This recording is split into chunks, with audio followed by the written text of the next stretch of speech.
Gurcharan, one of the interesting things about the way you've approached the Mahabharata is to try to deal with ambiguous things that you and I experience in day-to-day life. For instance, in business, you find an employee who's been cooking his expenses. What do we do? I mean, it also happens that he's in dire need, his wife is pregnant, he's otherwise a good person.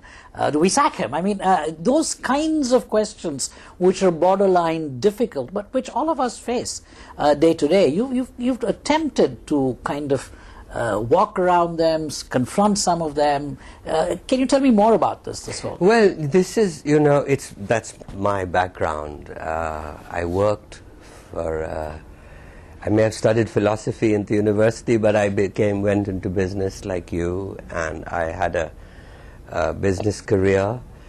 And naturally, that's such a rich repository of one's experience. So I draw upon that experience. But the Mahabharata also lends itself, it's much closer to our way of thinking and feeling than a lot of other texts. And so, Suktankar said the Mahabharata is us. Mm-hmm. And I think it is. So, my mother used to say, oh, the good old days, look where we are going to now. And I used to keep reminding her that look at those days too, yeah. Also had their Duryodhans and all that.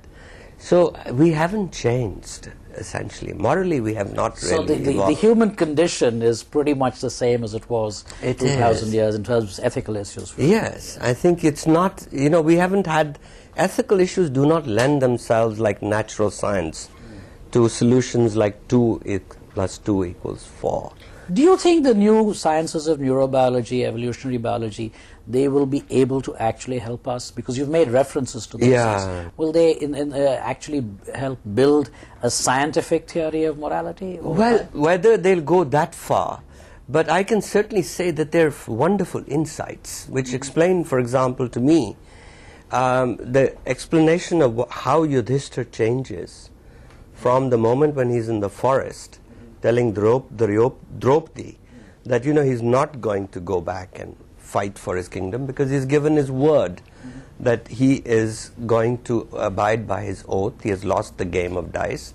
He's going to stay in exile. But then when Duryodhan does not agree and he is finally forced to declare war. So when do you move from this extreme non-violence or excessive idealism, as you call it, as you make reference to it, to a more realpolitik, tit for tat, game theoretic model, again, which you make reference to? When does that shift happen to each of us? Well, I think that's again a function. I mean, it was a terrible blow for him that he had kept his word and Duryodhan had not.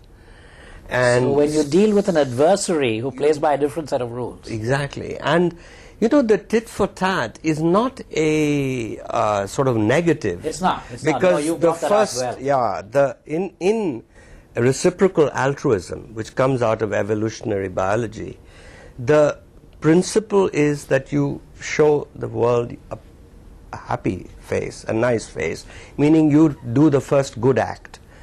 But then when it's not reciprocated, then you must not do what Gandhi said or Jesus said, which was to turn the other cheek. Then you have to do tit for tat. Because you have to let Duryodhan know that you will not be exploited. A purist ethical thing might actually lead to bad consequences. The evil man may win, which is not good for the world or for anyone. Yeah, and I think this is where, the problem, Gandhi was very lucky that he had the British Empire. Had he had played Hitler, by some rules.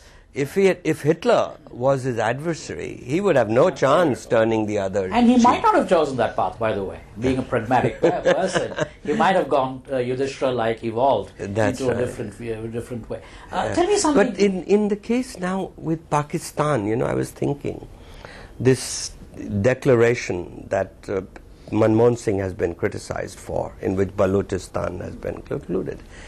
The feeling I get is that Manmohan Singh is behaving a bit like the earlier Yudhishthira, that he wants to have a good, we all do. Sure. We want a good relationship with Pakistan. We want a good neighbor. We want to be good Stable, neighbors. successful, prosperous neighbor. But at the same time, we cannot forget that Pakistan is being driven a lot by the ISI. And the ISI is a very different kettle of fish than... Maybe the Shakuni in the woodwork. Huh? Is exactly. Shakuni, by the way, came from Gandhara, which is modern day Pakistan. Kandahar. Yes, you're right. But tell me, there's a very interesting practical problem you talk about this board that you were on, where as a result of becoming good, the CEO stops bribing an important government customer or set of customers, and therefore has to actually reduce the business of the company and lay off a lot of people. So the consequences and the motivations, these trade-offs, I mean, and you portrayed that with the agony you've kind of managed to capture, that these are not easy. Yeah.